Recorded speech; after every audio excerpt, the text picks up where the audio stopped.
Congressman Brian Higgins says he and other Democratic members of the state's congressional delegation met actually last week with U.S. Homeland Security Secretary Alejandro Mayorkas and New York City Mayor Eric Adams down in Washington.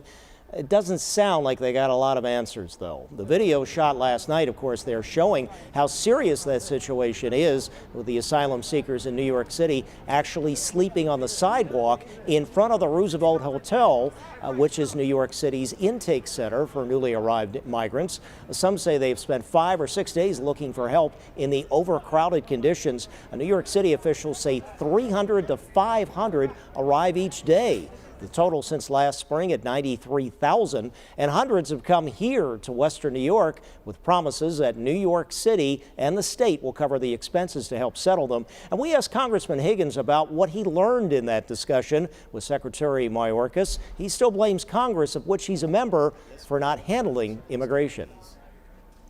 This is a consequence of Congress inaction.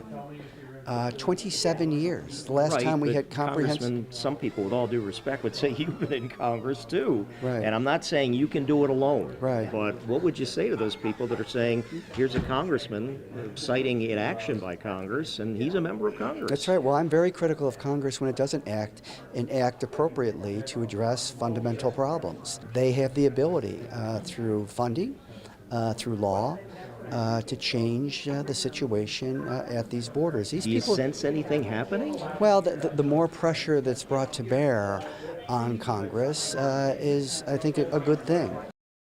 We'll see. But again, so far, no real results, even though the Biden administration and border officials have said less people are coming in at the southern border.